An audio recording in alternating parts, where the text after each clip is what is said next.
ગુજરાતમાં શસ્ત્રોના વેપલામાં નવા કૌભાંડનો પર્દાફાશ થયો છે। ગુજરાતમાં શસ્ત્રો નહીં પણ તેના લાયસન્સને લઈને નવી જ મોડસ ઓપરેન્ડી બહાર આવી છે। ગુજરાતમાં શસ્ત્રનું લાયસન્સ મેળવવું અઘરું હોવાથી હવે આ પ્રકારનું લાયસન્સ નાગાલેન્ડથી મેળવવામાં આવે છે। આ માટે આખી ટોળકી સક્રિય છે। ગુજરાત એટીએસે આ ટોળકીને પકડી પાડીને શસ્ત્રોના લાયસન્સના મોટા કૌભાંડનો પર્દાફાશ કર્યો છે। ગુજરાતમાં હથિયારના શોખીનો માટે આ ગેંગ શસ્ત્રોના લાયસન્સ પૂરા પાડવાનું કામ કરતી હતી। ગુજરાત એટીએસે કુલ 16 આરોપીઓની ધરપકડ કરી છે અને તેમની પાસેથી 15 શસ્ત્રો લગભગ 500 થી પણ વધારે કારતૂસ કબજે કર્યા છે। આ પકડાયેલા આરોપીઓ પણ શસ્ત્રોના શોખીન છે અને તેમણે લાખ રૂપિયાની કિંમત ચૂકવીને શસ્ત્રોના બોગસ લાયસન્સ પણ મેળવ્યા હતા। આમ ગુજરાતમાં શસ્ત્રોનું બોગસ લાયસન્સ કૌભાંડ મોટા પાયા ઉપર ચાલી રહ્યું છે। ગુજરાત એટીએસનું કહેવું છે કે તાજેતરમાં જ શસ્ત્રોનો જે વ્યાપ વધ્યો છે તે જોતા લાગી રહ્યો હતો કે આવું કોઈ તરકટ હોય તો જ લોકો આ પ્રકારે લાયસન્સ મેળવે। આ 16 આરોપીઓની આકરી પૂછપરછમાં રહસ્યોદ્ઘાટન થયું હતું કે તેઓએ આ શસ્ત્રો અને તેના લાયસન્સ અગાઉ પકડાયેલા 7 આરોપીઓ પાસેથી જ મેળવ્યા હતા। તેમણે આ સંદર્ભમાં હરિયાણાના 2 વ્યક્તિ શોકત અલી અને આસિફ નામના 2 શખ્સોનું નામ લીધું હતું। તેઓ નાગાલેન્ડ અને મણિપુરમાંથી આ પ્રકારના લાયસન્સ તૈયાર કરાવી આપતા હતા। 2 તારીખ 7/4/2025 ના રોજ એટીએસ ખાતે એક આર્મ્સ બોગસ લાયસન્સનો ગુનો દાખલ કરવામાં આવેલ અને એ અંતર્ગત એ સમયમાં 7 આરોપીની ધરપકડ કરવામાં આવી। એ 7 આરોપીના 11 દિવસના રિમાન્ડ હતા। રિમાન્ડ દરમિયાનમાં વધુ 16 આરોપીની જાણકારી મળેલ છે અને 16 આરોપીઓ પાસેથી હથિયાર રિકવર કરવામાં આવેલ છે અને 16 આરોપીની વધુ ધરપકડ કરવામાં આવેલ છે।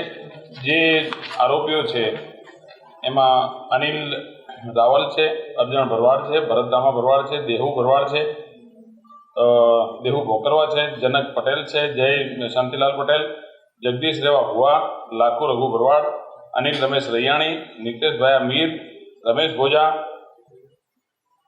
ઋષિ દેસાઈ, સમીર ગધેરિયા, વિરાજ જોગા ભરવાડ અને વિરમ સોંડા ભરવાડ આ 16 આરોપીને અટક કરવામાં આવી છે। આ તમામ આરોપી પાસેથી ટોટલ 15 હથિયાર રિકવર કરવામાં આવેલ છે અને 489 એના કારતૂસ રિકવર કરવામાં આવેલ છે।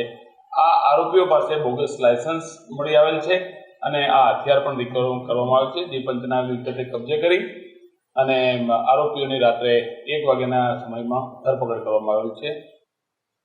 ક્યાંથી ધરપકડ કરી?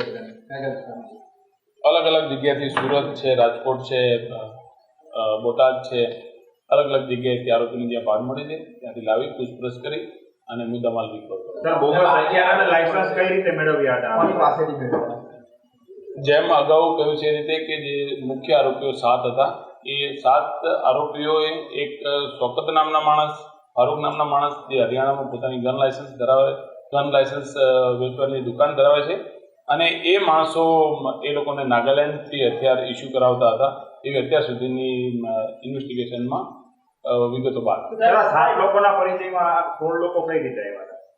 જેમ કે કોઈ પણ લગ્ન પ્રસંગમાં જાય છે અથવા તો કોઈ ધાર્મિક પ્રસંગોમાં જાય છે અને પ્રસંગ દરમિયાન એમની પાસે રહેલું જે વેપન છે એ શો કરે છે અને બતાવે છે લોકોને કે અમારી પાસે આવું નાગાલેન્ડનો નેશનલ પરવાનો છે અને એના આધારે જે બીજા લોકોને પણ એવી ઈચ્છા થાય છે કે અમને આ પણ નેશનલ લાયસન્સ મળી જાય એ રીતે પોતાના કસ્ટમર ઊભું કરી અને આ પ્રકારે માર્કેટિંગ કરવાનું કામ। ગુજરાત એટીએસના એસપી એસએલ ચૌધરીએ આ મામલા પર પ્રકાશ પાડ્યો હતો। તેમણે પકડાયેલા આરોપીઓની અને આ કૌભાંડની સવિસ્તાર વિગતો આપી હતી। તેમણે જણાવ્યું હતું કે આ કેસના તાણાવાણા બીજા મોટા માથા સુધી પણ ખુલ્યા છે।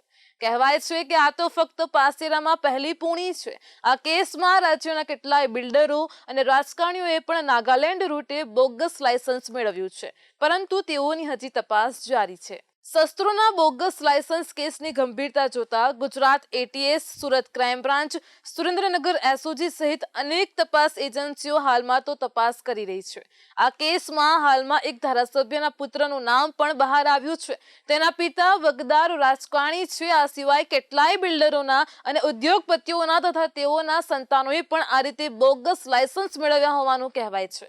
આ પ્રકારના લાયસન્સ પણ કંઈ એમને એમ મળતા નથી। લાખથી લઈને 10 લાખ રૂપિયા સુધીની રકમ ચૂકવવામાં આવે ત્યારે આ પ્રકારનું લાયસન્સ મળે છે. તેથી સ્વાભાવિક રીતે સામાન્ય માનવીની તો આ પ્રકારનું લાયસન્સ મેળવવાની હિંમત જ ન થાય.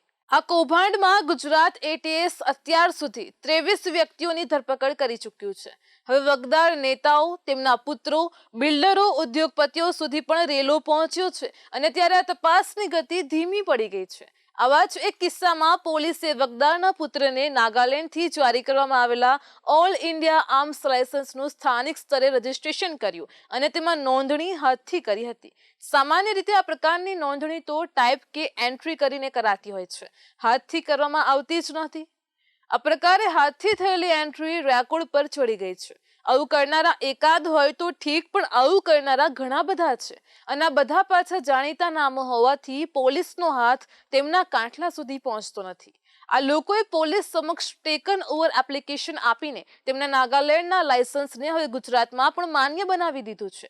આશ્ચર્યની વાત તો એ છે કે નાગાલેન્ડના લાયસન્સવાળી અરજીમાં સ્થાનિક સરનામું બતાવ્યું હોવા છતાં તેને સ્વીકારી લેવામાં આવ્યું છે. આ બતાવે છે કે ગુજરાતમાં શસ્ત્રોના લાયસન્સનો વ્યાપ કેટલો છે. આ બધા અંગે સ્થાનિક પોલીસે નાગાલેન્ડ પાસેથી એનઓસી મેળવી લઈને સંતોષ માન્યો છે. બોગસ લાયસન્સ પ્રકરણનો છેડો મોટા માથાઓ સુધી પહોંચવા લાગતા હવે તેમાં રીતસરનું ભીનું સંકેલવાની કવાયત શરૂ થઈ ગઈ હોવાનું મનાય છે.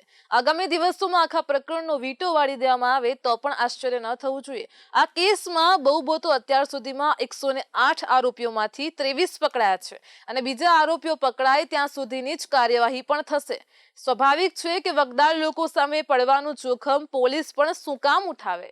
પોલીસ ટૂંકમાં હવે આ કેસમાં બોગસ લાયસન્સ મેળવનારા મોટા માથાઓને કદાચ અનલિસ્ટેડ લિસ્ટમાં લે, પણ સત્તાવાર રીતે તેમાં કશું જ ન કરે તેવી પણ સંભાવના છે.